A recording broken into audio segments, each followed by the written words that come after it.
Hello, everyone. Thank you so much for joining us today. My name is Laura Schilling, and I am the content specialist for teacher programs here at LACMA. I am a white woman with curly blonde hair. I'm wearing some gold necklaces today and a purple and green patterned shirt. I'm sitting in my living room, so you can see various plants and pictures on the wall behind me.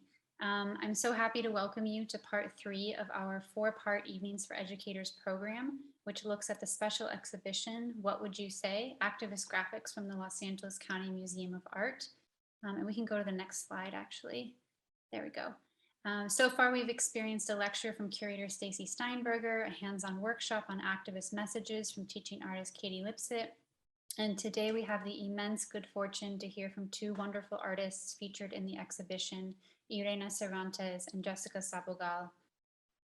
Before we get into the program, I have a few things to share with you. If you would like to access live captions today, please click live transcript at the bottom of your Zoom screen, and then you'll click show subtitle in the menu that pops up. I will be providing tech support, so if you have any questions about live captioning or anything else, please feel free to send me a direct message. I'm now going to share a land acknowledgement from my current residence on ancestral Tongva land, part of which is now known as South Los Angeles. LACMA respectfully acknowledges that the lands on which our museum is built and the region that we serve is the ancestral and unceded territories of the Gabrieleño Tongva, Gabrieleño Quiche, Fernandeño Tataviam, and Ventureño Chumash peoples. Los Angeles County has been and is home to many indigenous peoples. I always find it important to emphasize the present tense here, that LA is home to many indigenous peoples. This outdated notion of native peoples as only living in the past is unfortunately still very prevalent, and it is up to all of us to combat this idea through self-education and by educating our youth. Indigenous cultures and people exist on an incredibly rich and important historical continuum that extends into the present. We'll go to the next slide. Thank you again so much for joining us. I've dropped a couple links in the chat. The first will take you to a small token of our department's appreciation for the amazing work you've been continuing to do during the pandemic, and now ever so slightly belated Valentine for you. And the second link will connect you with registration info for our upcoming events and lots of different classroom resources. So the final event of the program, which you see up on the slide here, is a hands-on workshop this Thursday with teaching artist Peggy Hasagawa.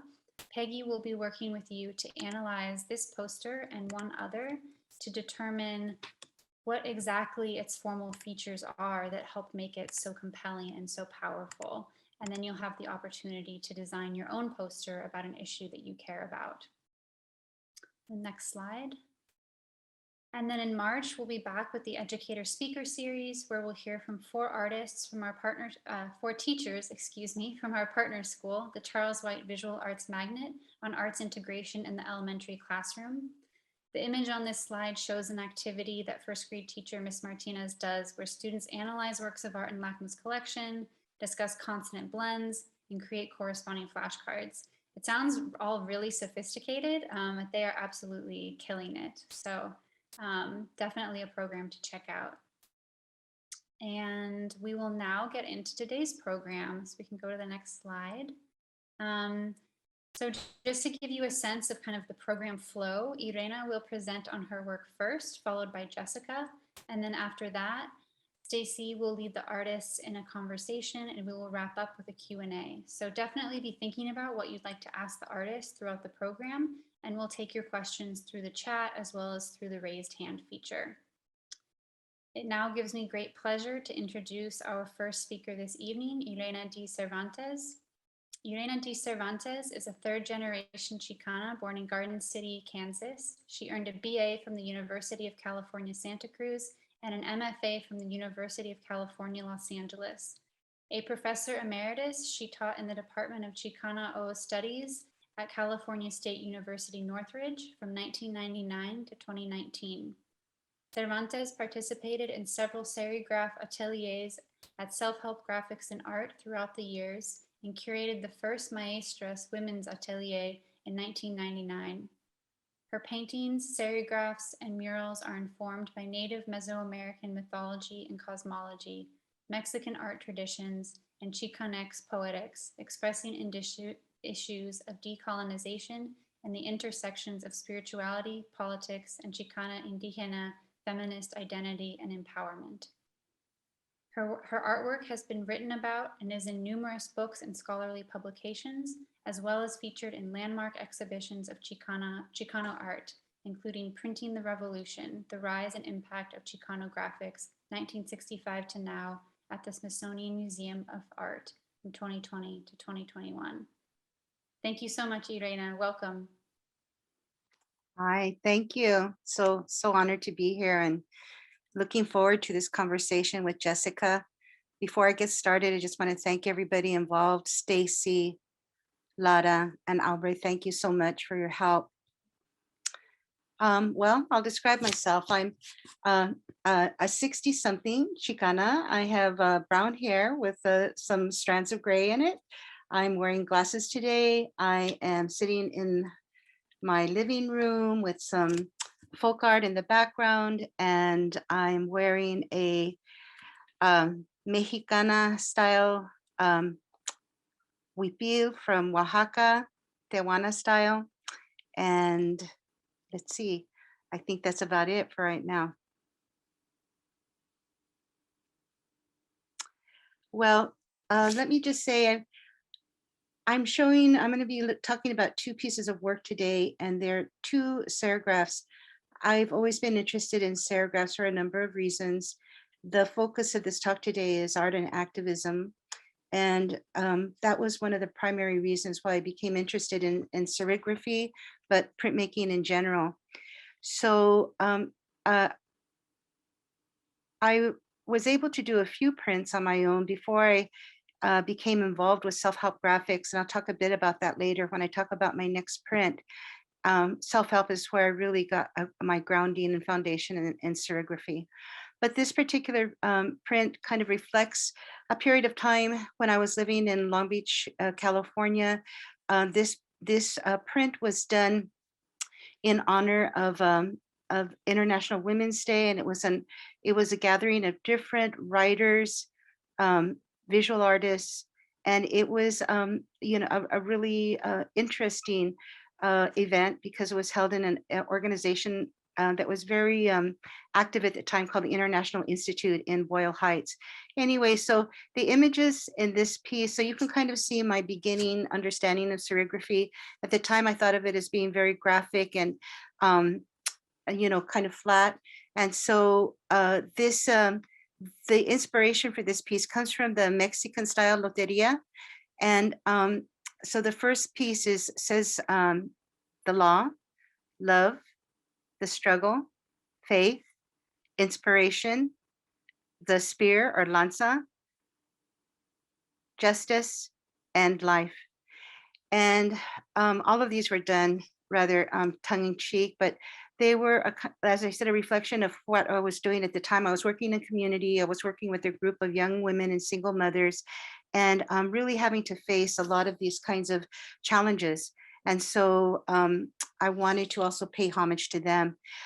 In my early work, and I continue with this theme also as a theme of duality, essentially the harmony of opposites, or the balance of opposites. And so this image here is an image actually that I took from an image of a Mayan woman, but it's basically reflecting the idea of duality.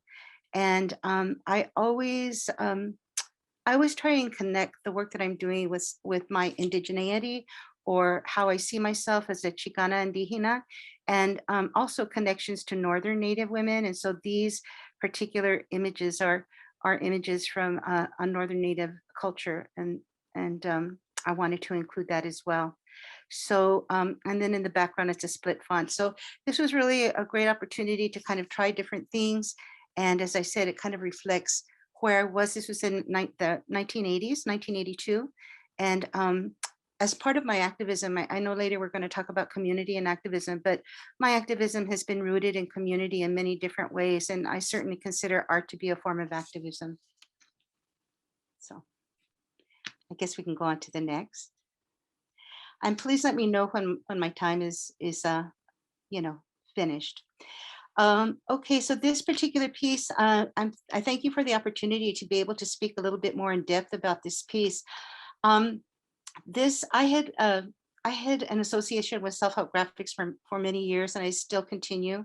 At one point, I was an artist in residence there. And in the early 80s, Sister Karen Bocalero, along with Stephen Grace, who was the printer at the time, began the atelier, and the ateliers are the silkscreen workshops that self-help has become very well known for. So this was in 1983, and so through working at self-help and being there, I was able to really make many serigraphs over time. I believe I've done about 12, yeah, 11 or 12. Anyway, so in 1999, in 1985, I went back to graduate school, and then when I completed graduate school, you know, I taught at different places. But in 1999, I was asked to curate the first women's atelier at Self Help Graphics. Our first atelier had been in 1983, and so this atelier took place in 1999. So it was long overdue, and women had wanted one for a long time. So I'm grateful that Tomas Benitez invited me to curate the exhibition. So, and the workshop. And we're going to talk a bit about Yolanda Lopez later. So it was a fabulous experience. There were 11 women involved, all very powerful and dynamic women, and among them Yolanda Lopez. So in terms of this piece also kind of reflects my kind of a transition I had made in terms of the kind of color that I was using in serigraphy and in my work in general. So I wanted to really use a lot of earth tones, a lot of rich kinds of browns and golds, etc. But anyway, the main I guess theme of this piece is just the importance of women in history over generations and over time. And so these are women in Mexico, and this particular title of the piece is Mujer de Mucha Nahua. Mujer de Mucha Nahua means a woman with a lot of petticoat, which is a metaphor in Spanish for a woman, you know, with a lot of power, the woman with a lot of strength, an empowered woman, and Pati Chicana, for you Chicana. So, and of course, the piece was meant to kind of relay empowerment, you know, to all women in general. But I wanted to figure out a way, you know, to pay homage to the Zapatista movement. The Zapatista movement was a movement for self-determination and for the preservation of lifeways that were being interrupted and really destroyed by NAFTA, by the NAFTA policies of the early 90s. And so there was a movement, an uprising of the Zapatista you know, movement, and it was the Mayans in Chiapas. And so I felt it was really important. Lara said something early on about how many times we tend to think of Native culture as something in the past. But of course, you know, Native culture is very much thriving and alive and, you know, uh, so important in terms of the kinds of wisdom that is imparted in the past and the present. So I wanted to pay homage to the women in that struggle. And so this woman is a Zapatista woman. At the bottom of her skirt it says Todos somos Ramona. We are all Ramona. And Ramona was a very important leader, Zapatista leader, that was really instrumental in making sure that that women had an equal say in terms of the caracoles and the policies that were being set forth. And I also wanted to connect it to the wisdom and the sacred knowledge of the past. And so there's an inscription here from the Popol Vuh, which is one of the very important Mayan sacred books. It's a book of creation. So anyway, so this is a Zapatista woman. So the thing was, I wanted to pay homage to these different women, but how would I connect them over time and generations? So the next person that I'm paying homage to is Sor Juana Inés de la Cruz. She's known as the 10th muse of the Americas. She's also known or considered one of the first feminists of Latin America. She is so important for so many reasons, just in terms of the work that she did in her lifetime, the kind of poetry that she did, and how that poetry really challenged patriarchy, especially in the church. And so what was also interesting is that Sor Juana, so Sor Juana is a woman that lives in the 17th century and 1600s when Mexico was still considered New Spain. But what's really amazing is that her poetry and her knowledge existed or beyond just the Spanish literature. It was also influenced by native culture. And so I thought that this piece was really, truly amazing because she's paying homage. She's, first of all, she's writing in the Nahuatl language, which is one of the primary languages of Mexico. And she is not only writing and speaking in the Nahuatl language, but she's paying homage to Tonantzin, who is one of the major mother goddesses. And, you know, for a Catholic nun to be acknowledging that empowerment and also that, you know, the indigenous goddesses was something I think that was very, you know, could be thought of as subversive in her time. The other thing is that when I did research on Sor Juana, I saw that she was born in San Miguel de Nepantla. Nepantla is a really important concept in Chicana and Chicano literature and art and indigenous. We know about it because it's a concept that comes from the Nahuatl language also, and it's this idea of being in the middle. And the definition of Nepantla, being in the middle or torn between, has actually many different kinds of definitions. And Chicana theorist Gloria Anzaldúa was one of those people who really brought this concept of Nepantla to light, along with the Mexican scholar Miguel León Portilla. So anyway, so my question was, how can I connect these different women and movements over time? And this woman here, Rosario Castellanos, is a writer, feminist writer in Mexico in the 50s. And she's what she considered herself an hija Chiapas. She was from Chiapas. She wrote a lot about indigenous struggle in her work and in her novels. Balún Canan is one of them. And she was also, of course, an admirer of Sor Juana Inés de la Cruz, and you know, and really studied her writings, and she was influential. Sor Juana was influential in Rosario Castellanos' perspective as well as other feminist writers. So anyway, so all of this, everything in this piece is really imbued with indigenous symbolism, with references to feminism. These are the speech scrolls, and here this is one of the lines from Rosario Castellanos' poetry. There must be another way to be, another way to be human and free. I use the image of the jaguar a lot in my work. It's a symbol of, for me, it's a symbol of indigenous resistance over time. And so these are the spots, the pelt from the jaguar. The jaguar is also considered a very sacred animal in the mythology and in the belief systems of Mesoamerica and Latin America, indigenous cultures. And this is a symbol, the double heart and the hill of Tonantzin. And so this is a reference to the goddess Tonantzin. These are different Mayan glyphs for the earth and the mountain. And these are all references to some of the different mudras. If you look at the different mudras, many times in like the stele and the different, you know, iconography of the Maya, it's they're all, you know, of course, it's a language, and each one of these represents, in some way, it's referencing women, death, life, maize or corn, sustenance. And at the bottom is the image of Ixchel, which is a Mayan goddess of the moon, of creativity, of weaving, of birth, and also death.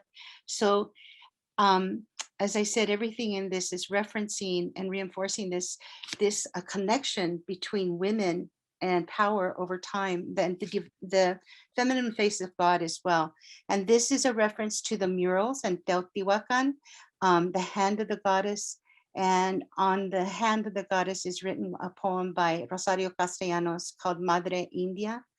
And so I think that maybe if there are questions later, I'd be happy to answer, but the Maestras Atelier was really important because it gave not just me, but many women an opportunity to really explore serigraphy, to share techniques, to share, you know, communion really, you know, amongst ourselves, and to really to create that space where women can freely express themselves and have a voice. And I think that that's what all of these women are trying to do in the past and in the present. So this just this last symbol, I use this symbol a lot in some of my work. It's a reference to, well, you could say timelessness, but Mishik Balami is, it means the umbilical cord of the universe. In Nahuatl, this is in one of the Mayan languages. In Nahuatl, it's Tlaxico. And you might ask why indigenous symbolism is so important to me. And I think that that's one of the things that you can see about much of Chicana activism was this idea of trying to reclaim not only their spirituality, but a spirituality that really resonated and that seemed to have a more, how can I say, not to express the feminine face of God in terms of all the different goddesses, but also, you know, that the wisdom, you know, that's imparted, you know, by women's experience. And I think it was not only me, but many, many women of my generation, Chicana artists who were really exploring that spirituality and saw that spirituality and the politics as being really connected and as forms of resistance as well. Thank you so much, Yreina. Thank you. I love that last thing you said about connecting the political to the spiritual. That's really beautiful. Thank you so much for sharing your work with us. I'm now going to introduce our second speaker, Jessica Sabogal. Jessica Sabugal is a contemporary Colombian-American muralist from San Francisco, California, and is best known for her stencil, street, and poster art over the last decade. And we can go to the next slide for this part. Sabogal travels the world creating to urgently document and purposefully disrupt spaces that preclude and exclude her larger-than-life murals by portraying profiles of queer, Black, Indigenous, and trans women of color, youth, family, herself, and members of her community. By erecting her own monuments, she is present in all of the layers of creation, performing research on the painting's subject, preparing all of the necessary materials, organizing a team to put up the art, celebrating the message, and once it is out in the world, protecting it. Her murals have been commissioned by Facebook, Google, 20th Century Fox, the University of Southern California, the University of California, San Francisco, CSU San Marcos, the University of Arizona, and the University of Utah, among many others. Sabogal's work has since been featured in national and international news, including CNN, The Wall Street Journal, The Huffington Post, and The New York Times. Welcome, Jessica. Thank you so much. Thank you so much, Laura. I just want to say thank you to everybody so much for sharing space with me today. Thank you to Stacy for bringing me on, and Yreina, it's such an honor to connect with you today and to hear about your work firsthand. So yeah, as Laura mentioned, my name is Jessica Sabogal, and I'm a first-generation Colombian-American muralist and printmaker. I was born in San Francisco, and I'm in about my 11th year of working as a full-time artist. I'm at home in my living room in front of my bookshelf. I'm wearing a white long sleeve t-shirt that says baby boy embroidered. I'm wearing it special for you all here. So we have about 10 minutes to talk about our work today. So I'm going to be talking about 3 pieces that are meaningful to me. One is a series of murals that I completed last year, and 2 are posters that are featured in the current exhibition at LACMA. What would you say, activist graphics from the Los Angeles County Museum of Art. So I work primarily in muralism as a way to place the histories and the stories of my communities in public space. My work has 2 goals. It's either to document or to disrupt, and depending on who's is being portrayed or what I'm saying or the location of the piece, the work can often do both. Next slide.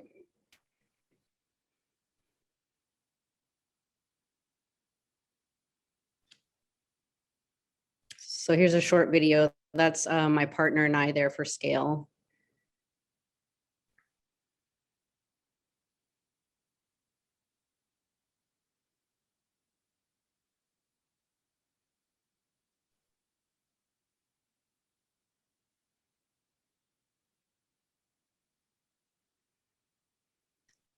So this piece means the most to me in the world. It's composed of 4 30-foot by 60-foot murals in the Mission District of San Francisco, from which from the interview process to the actual painting of the mural took about 1.5 years. Next slide.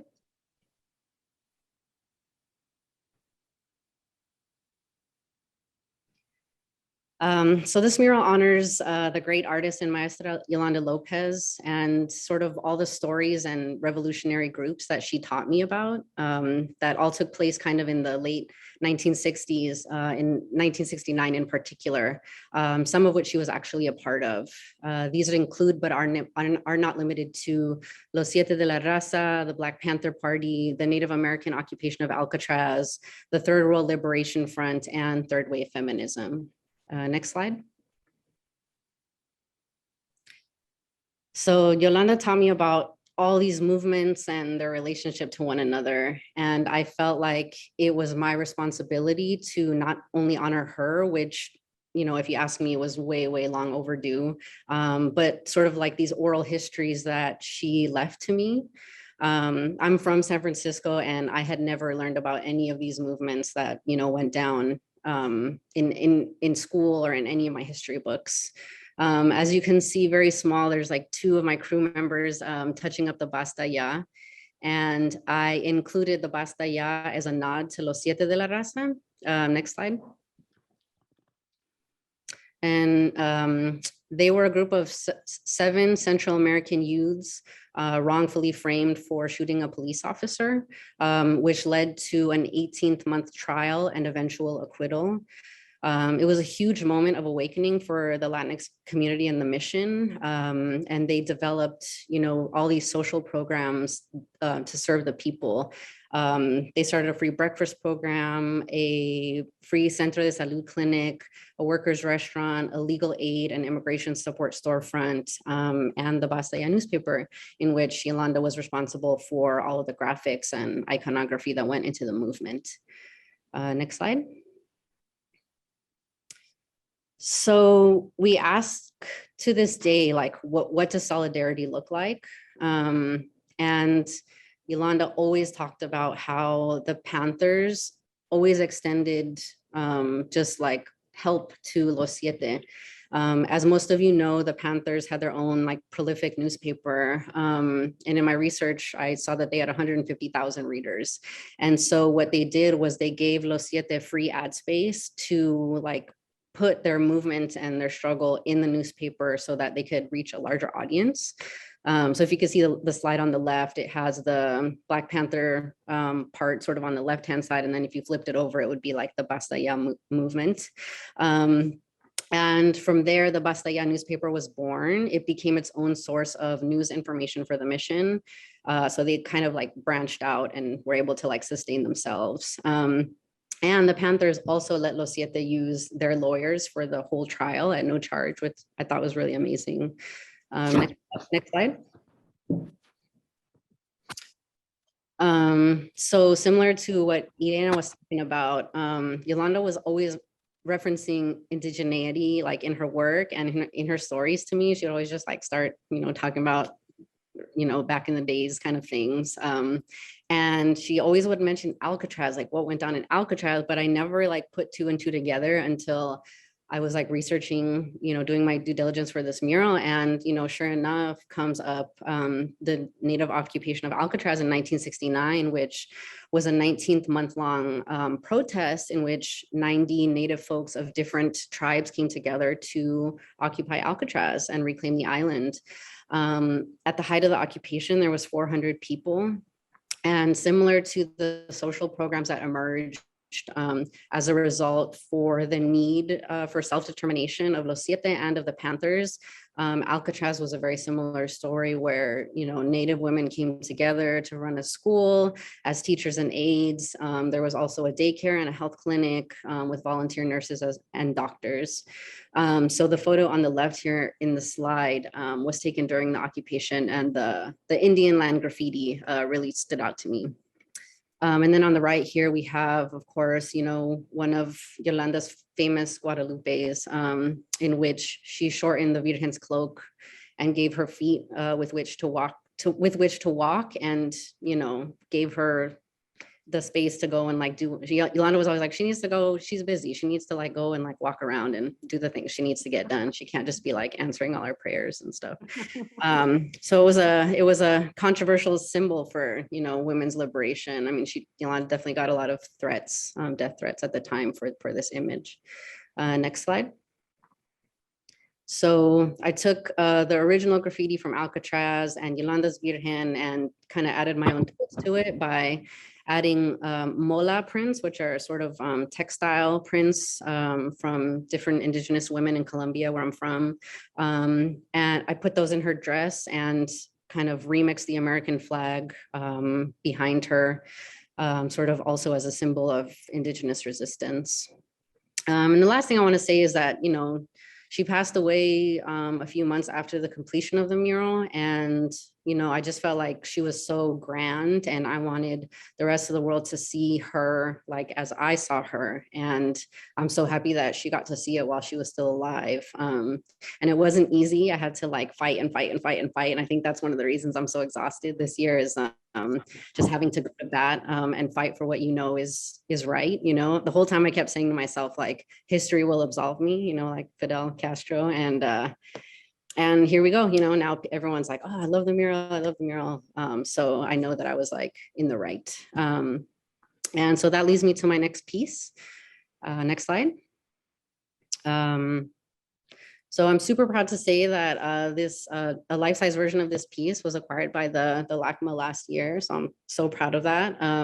Every piece is my teacher and this piece is no different.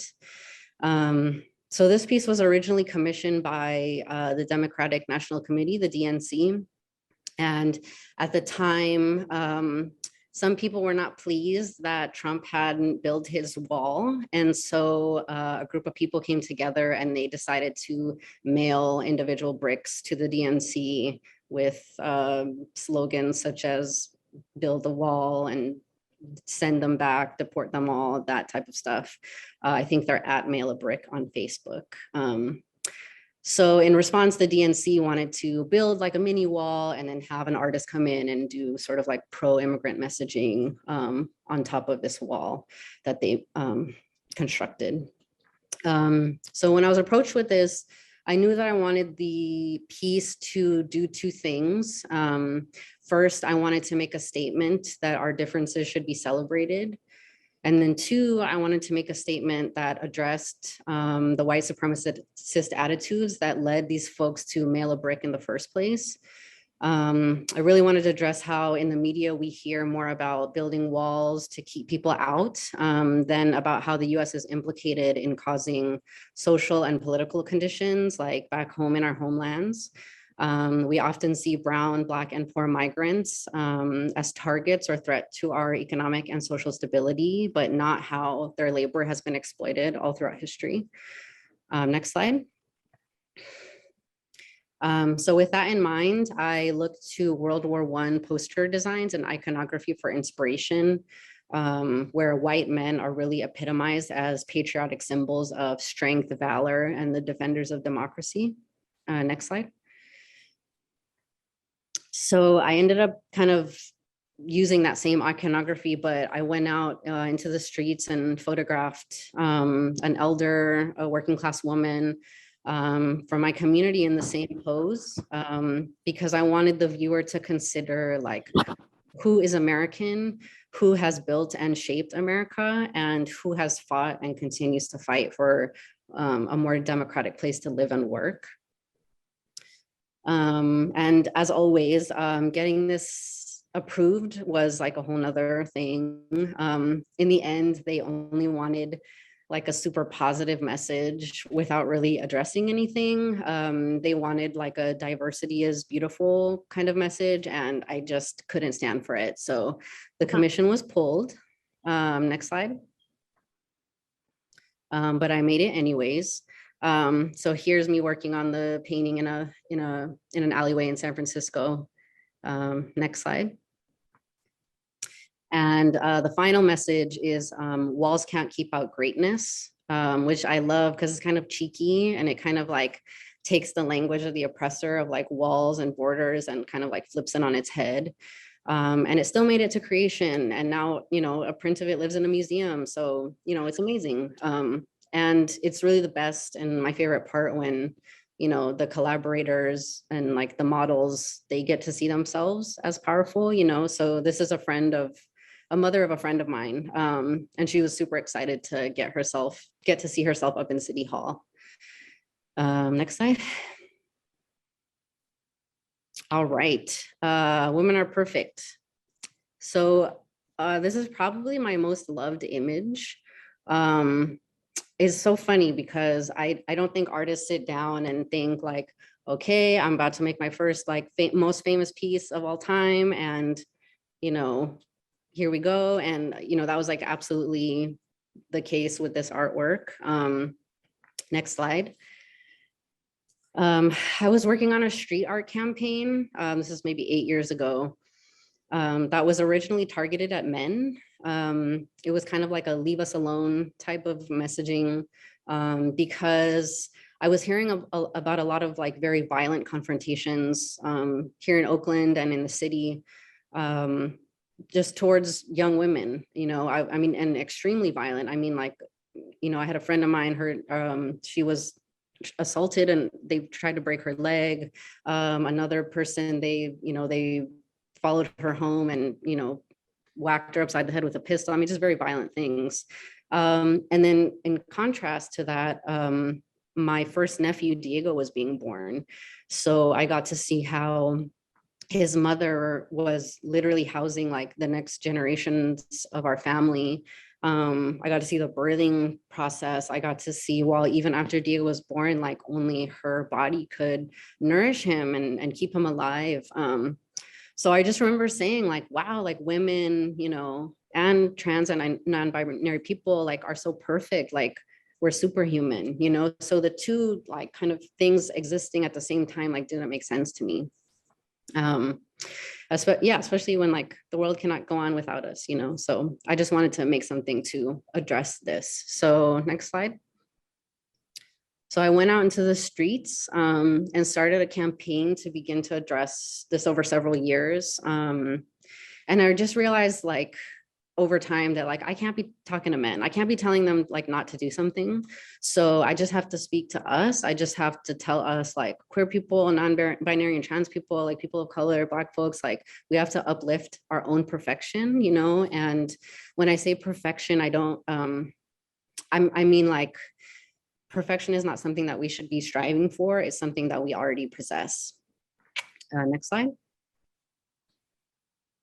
So I started broadening the message. I started making it more accessible and like trying to like just get it out everywhere. I put it on t-shirts, sweatshirts, pins, stickers, like anywhere that would, you know, make it work. And I got to the point where I would hop on the BART or I would like show up to a party and then somebody I didn't even know would be wearing the shirt, you know, which was like so amazing. And it just meant that, you know, the message no longer was about Diego or his mom or pregnancy or anything like that, but it was just about like, you know, folks of color, queer folks, trans folks, like owning our own like power, you know, which was amazing to me. Next slide. So the poster was kind of the final explosion of this message, where I was told the image would be kind of like widely distributed for the women's marches.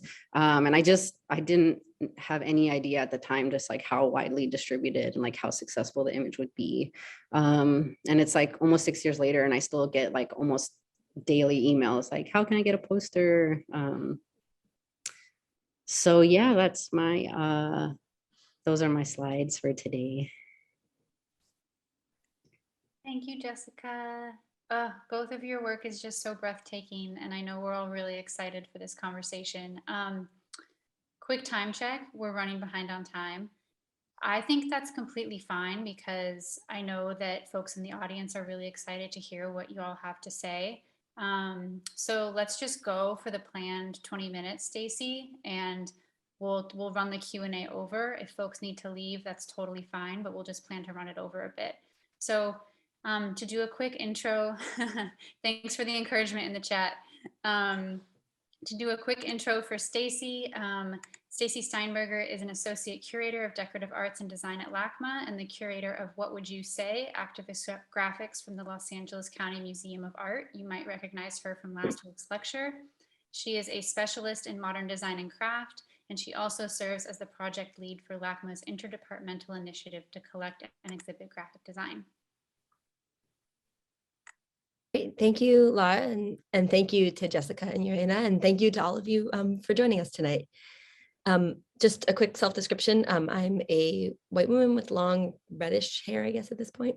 I'm wearing a gray shirt with big sleeves and sitting in my very nondescript office.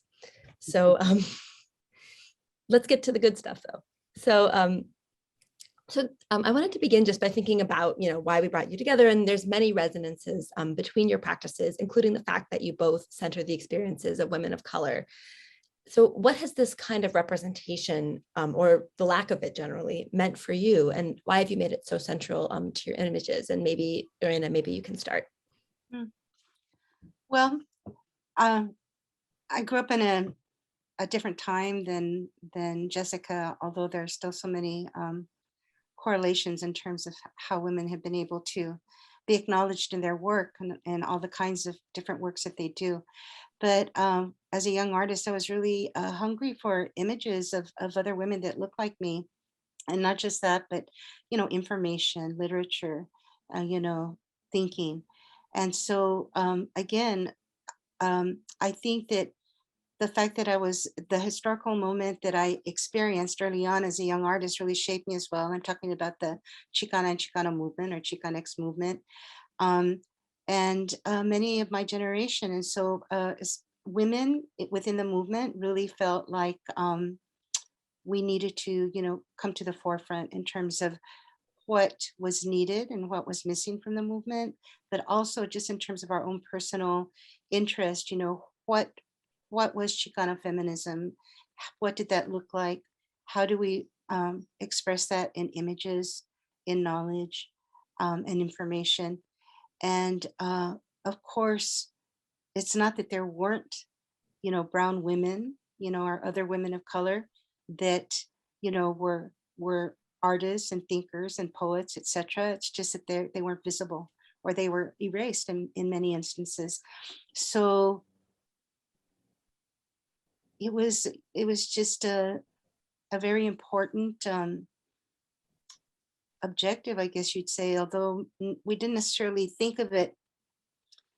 As Jessica said something earlier, when you're doing the work, you don't always think about necessarily the importance or the resonance it might have later. But I think that we all were aware that, and I can't speak for everyone, but myself and my peers at the time, that the work that we were doing was important and it needed to be done because it wasn't being done. We had to do it for ourselves.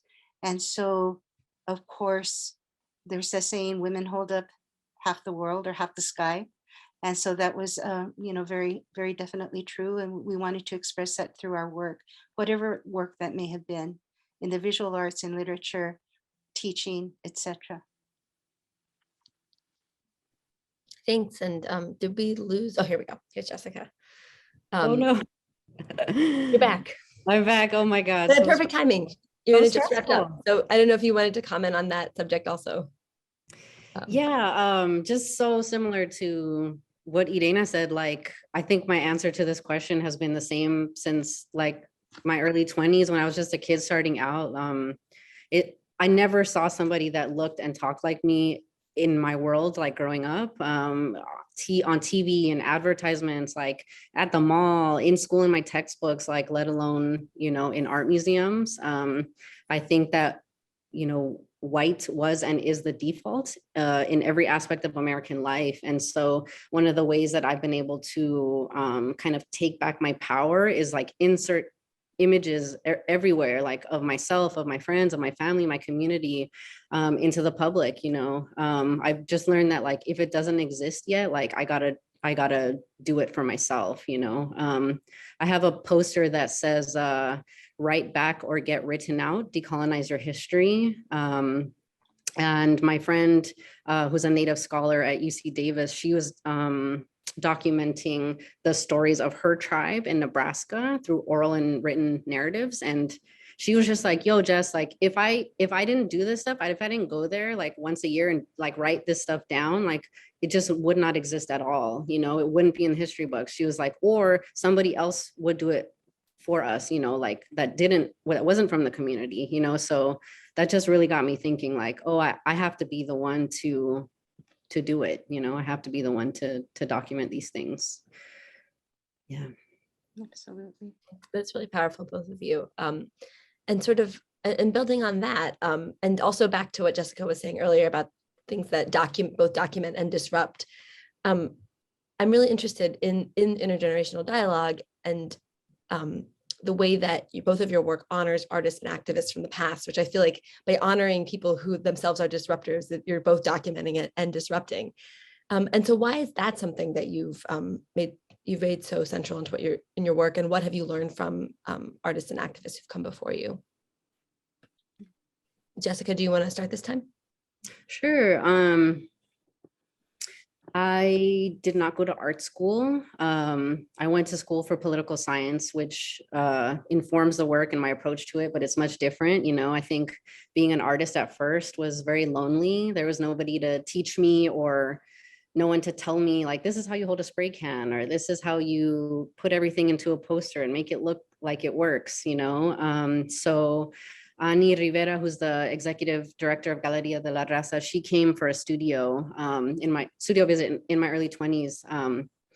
And she asked me if she wanted to put my studio inside of the Galeria. And I had my studio there for about 5 years. And again, that's like when my world exploded.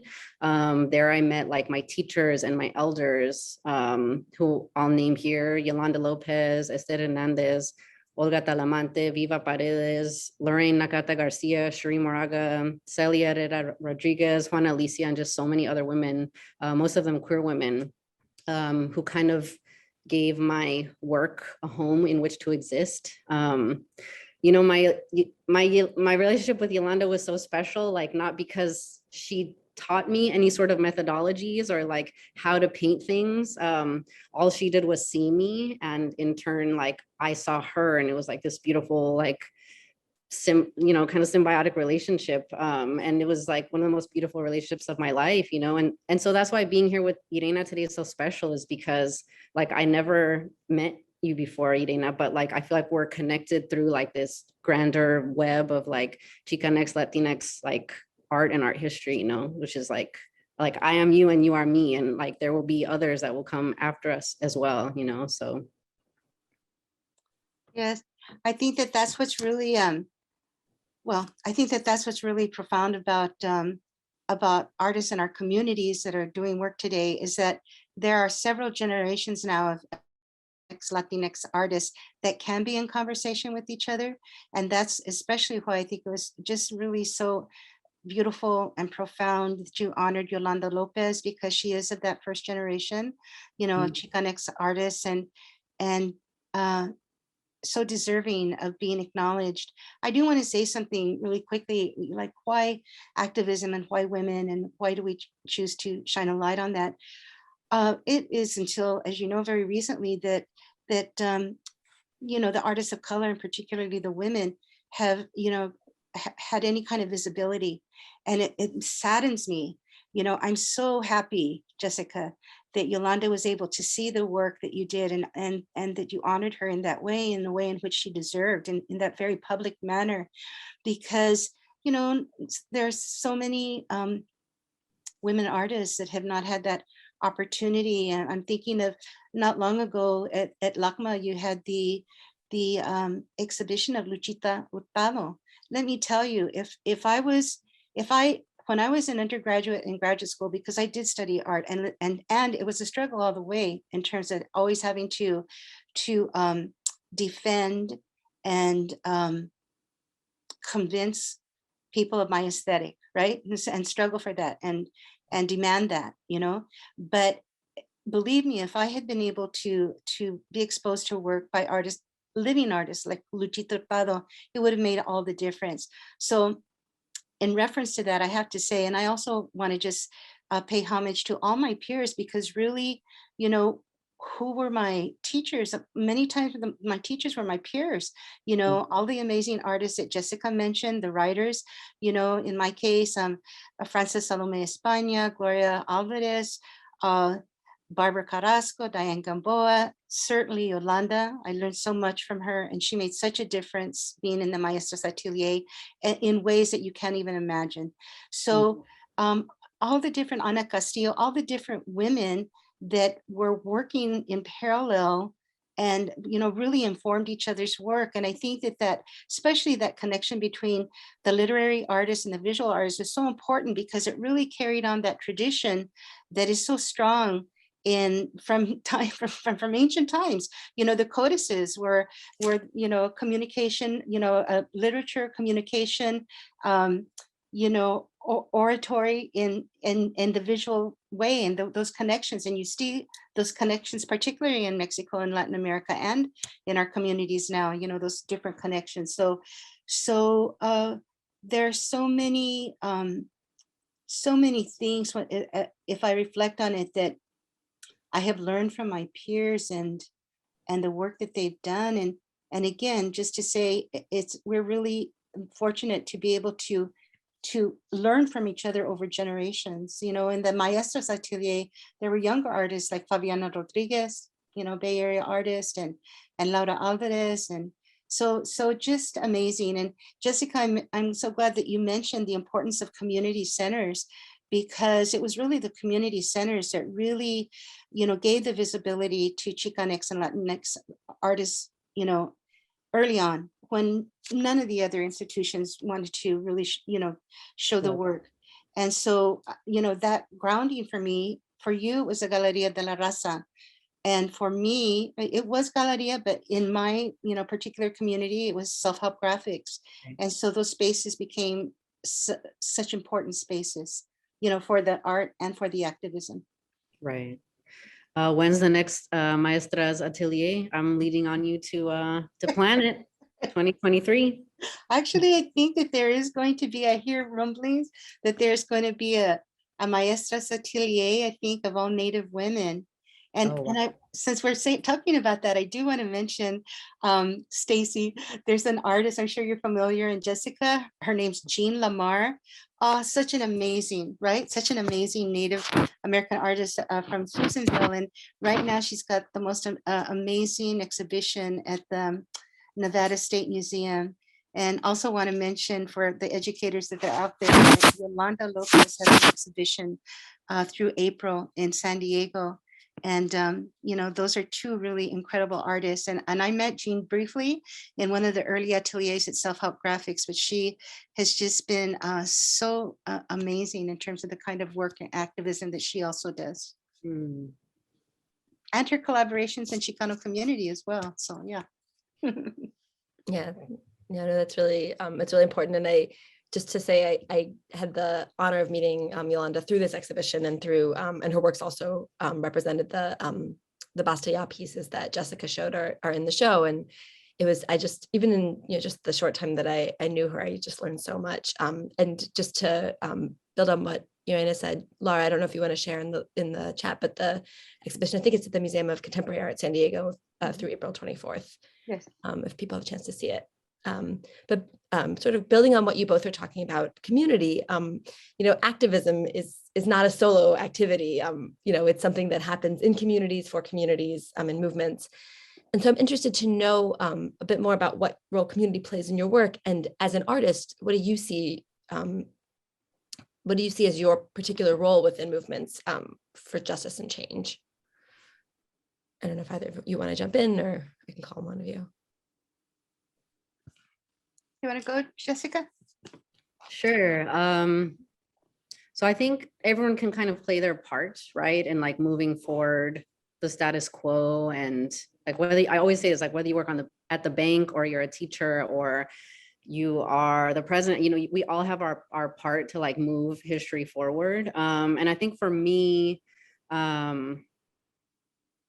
it's just about placing, like being an advocate for my community in every like artwork that I do, you know. So in specific, in speaking to like muralism and graffiti, I think that they're finally having their kind of like their time in the spotlight, and people are understanding that muralism and graffiti and street art is like something that adds value to a community instead of taking away from it. But now what I'm seeing a lot of is like these big fancy street festivals that are very well funded, and oftentimes, you know, they're flying in like white dudes, and then they're painting like geometric stuff and, you know, animals and, you know, women in compromising positions, and then they leave. And then so what this does is it kind of becomes something that the community like no longer recognizes, you know, and it further contributes to like gentrification of lower income neighborhoods and like communities of color. And so I think for me, I've been very intentional about having my practice combat this way of doing things. And I don't know, I know that I'm an advocate for my community, and I'm here in service of like our collective liberation. And so when I'm approaching my new work, I have to be in tune with the needs of the community like that I'm working in. Who lives there? What are its racial, social, economic, and political demographics? Is it a conservative town? Like, do they need to be pushed a little? Are there organizations or individuals there that are already doing good work that I can help to uplift or like further along their mission with like mass visibility? So yeah. Well, I think it's really interesting what you said about many times now you see these huge super graphics that are created, right? And there's really not a lot of investment in the community.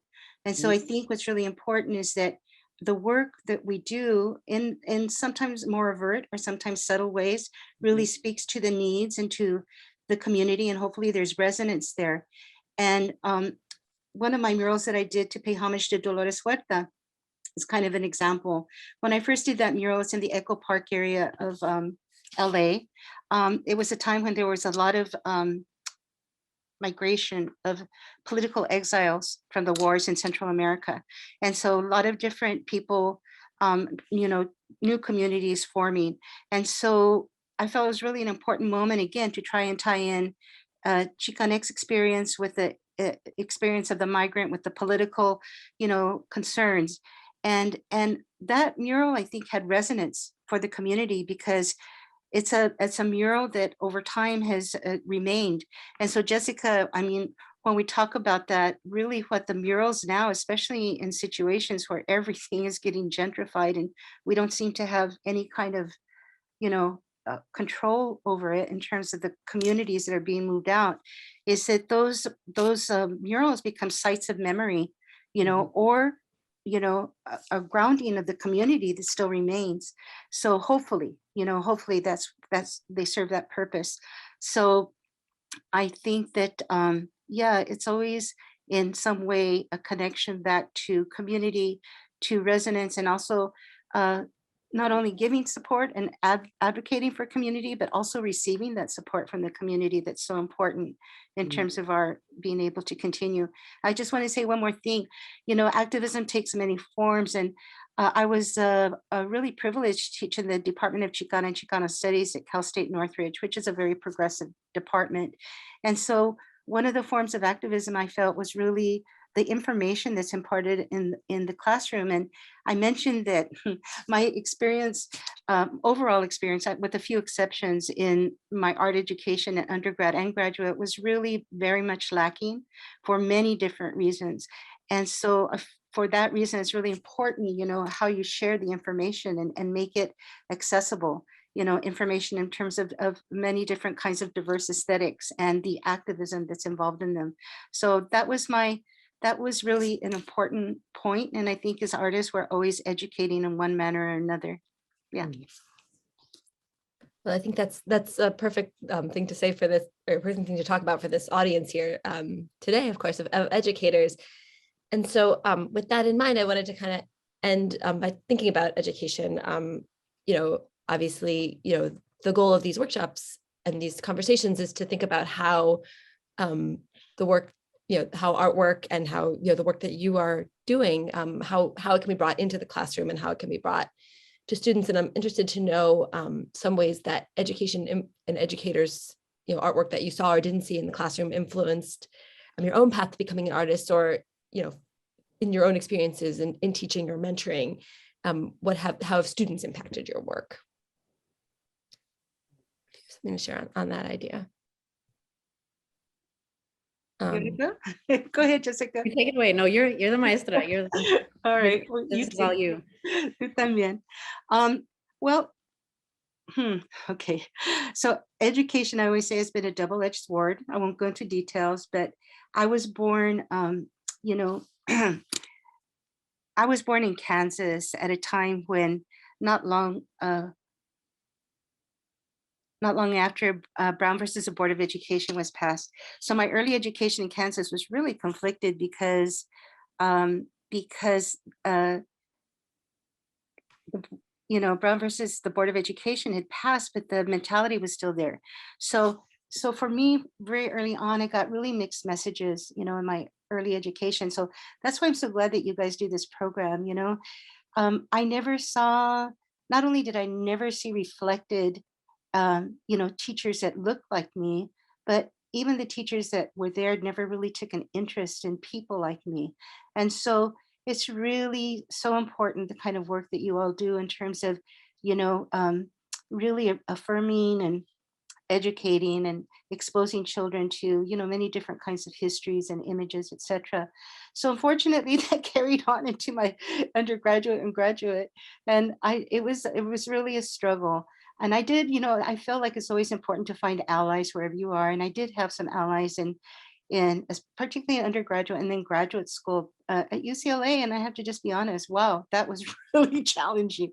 So, just in terms of the lack of representation of artists of color in the departments, and unfortunately that's still the case, but hopefully slowly it's changing, but hopefully it will change faster. No. So anyway, so I just think that one of the questions I think you said was, what did you learn? Well, I did have a couple of mentors or, teachers in my undergraduate, Eduardo Carrillo, which was my first and only Chicano art professor at UC Santa Cruz, and Hardy Hansen. They were both really amazing. And then I really had to wait until after graduate school to be mentored. And I was mentored by two amazing women, Dr. Schiffer Goldman, an art historian, one of the first art historians to really write about Chicana, Chicanx, Latinx art in a serious manner. And of course, Sister Karen Bocalero. So those were amazing experiences. But lastly, I want to say that I learned so much from my students at CSUN, particularly, well, all of them, but the graduate students. Our department is really unique because they have a creative projects thesis where they can combine the visual with of course, their written research and scholarship. And my students did so many amazing theses that I always learned so much, in the exchange. So that is always so important, is that exchange between the student and the teacher, because it's not just one way, it goes both ways.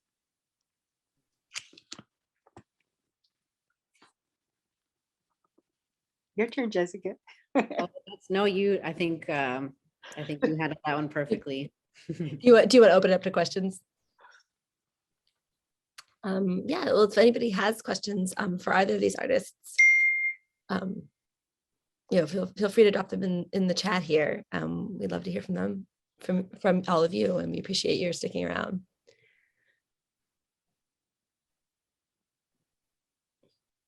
Or perhaps your statement was so powerful that, oh, here we go. Somebody chimed in here. Can you see the chat, or do you want me to read it? Let's see. Here, I can read it. So the question is, when I worked in East LA, I felt like my teaching was guided by many activists. Now that I work in an economically and culturally diverse community, I'm itching to expose my kiddos to activism through art. Any suggestions on how to start? Wow. Go ahead, Jessica, and I'll follow. Oh boy. I think a lot of times, just in my very brief teaching stint, a lot of kids, I just hear like, I can't even draw. I can't draw. That's like the one thing that's very common. And you know, with art, it's like, or with anything, it's like, it's just about making them believe that they can do it, you know, not if they actually can do it. So one thing that I find is really helpful is collage, cutting out collages and getting a bunch of newspapers or magazines and stuff, because that way they can start assembling and grouping, and they can get a message out, you know, without actually having to feel like they have to draw something very realistically or something like that. So that would be my suggestion. Yeah, I think that that's an excellent suggestion. I think that one of the things I learned from Sister Karen was that many times early on, when instructors are trying to work with children and teach them art, they want them to draw it realistically, and it's like, you know, that is not their natural tendency. It's like just to be able to like look at whatever it is that they're studying. Hopefully in this case, I'll be looking at different examples of Chicanx, Latinx art, not necessarily talking about the content, but letting them to really absorb, you know, and understand it for themselves, and then interpret it for themselves. I think that's so important, you know, because they don't start out being self-conscious about their work, right? That's kind of ingrained into them as they're going along. Like, who is an artist, right? And what is creativity? I think what you say is so important too, because this idea of coming from what they're seeing in their perspective, I mean, isn't that what leads to activism, right? To really see what's around you, to learn to use your own voice. You know, I feel like those are the first steps towards making changes, to see what needs to happen and to understand that you could help make that happen. Yeah, and looking at all kinds of art, you know, because my experience in school was that I learned very well the Western European aesthetic and the art, and I appreciated it. But I had to learn, you know, in quotation marks, their art, but know about my art too, right? And so it's so important to have that diverse, you know, exposure to the art and make connections. Absolutely. We'll give a second in case anybody else wants to jump on the question. I have a question. Hi. Hi. Someone speaking up here. But I do want to say that I will be teaching my kids about you two extraordinary artists. That's the one thing that I do like to do, is I like to try to find like living artists, to show them how what they do and how they create, how it the impact, or how they can use it in other manners. You know, I am kind of struggling a little bit with the political thing because of what's going on in the environment right now. So it just makes it a little more challenging. But you guys have inspired me to like kind of forget it a little bit and just do it.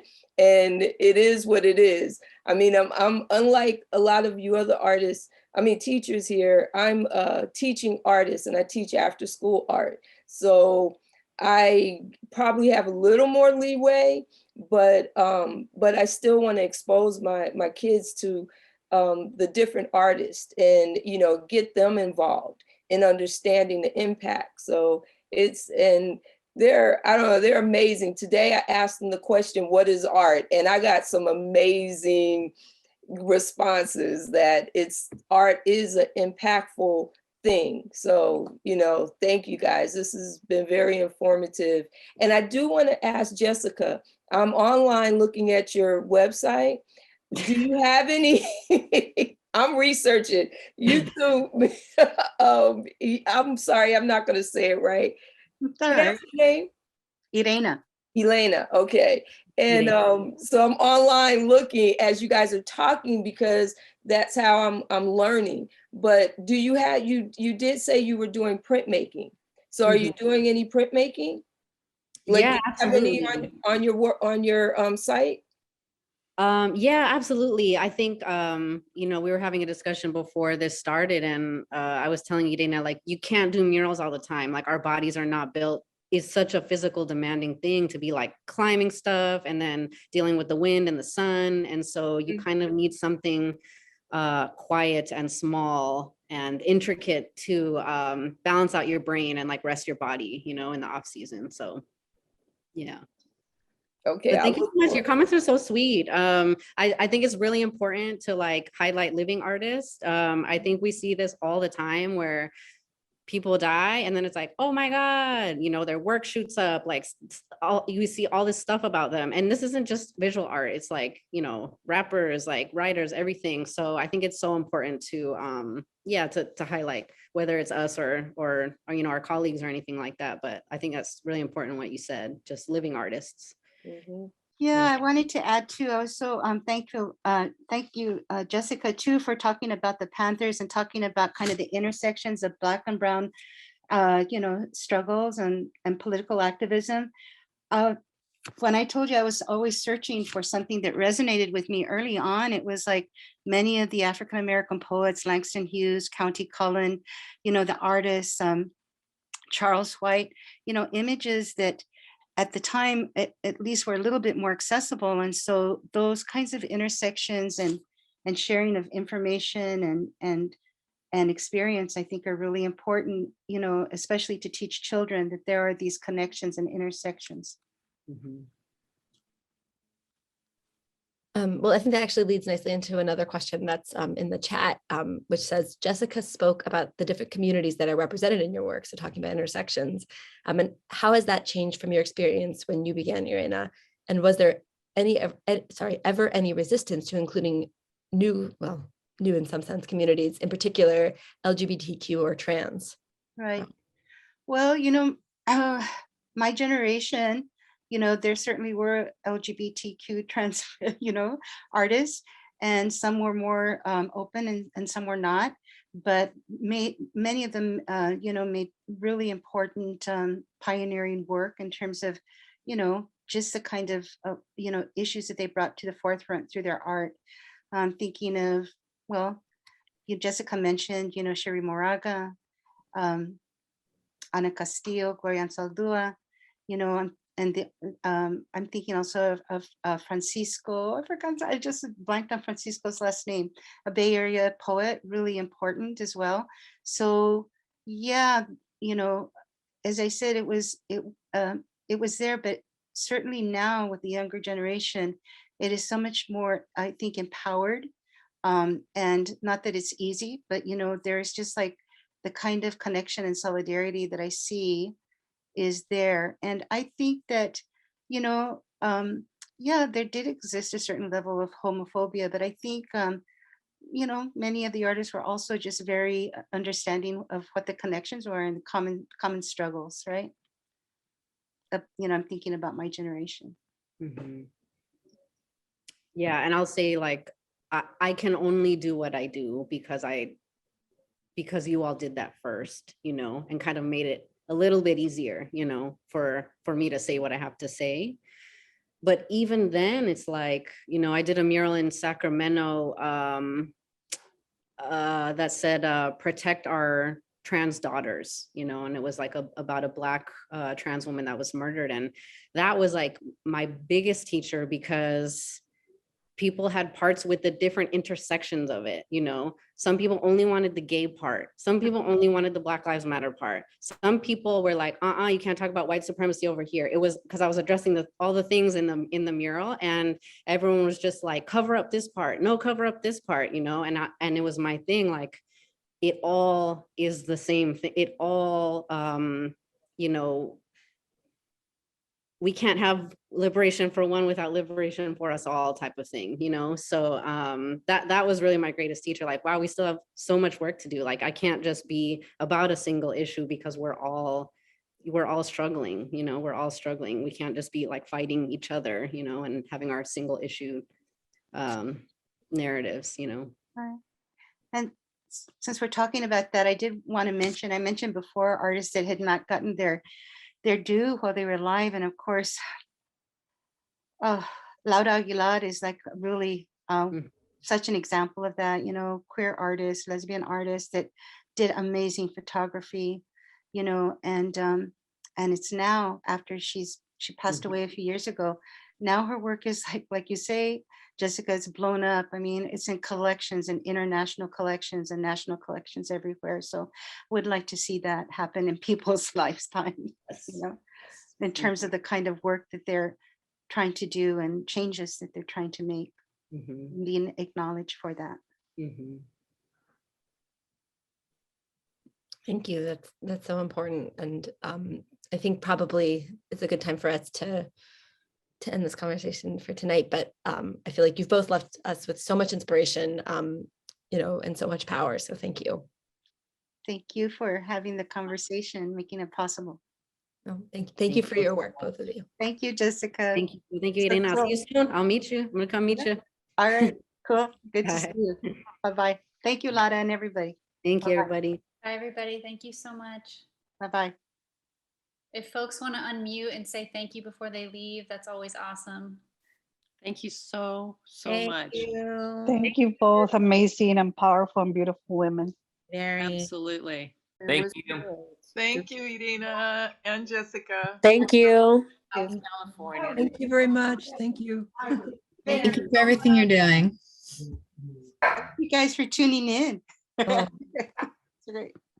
And staying late. That's Wonderful things to most think people about. can't wait to get off Zoom, and nobody wanted to miss a word. So So inspiring. Thank you.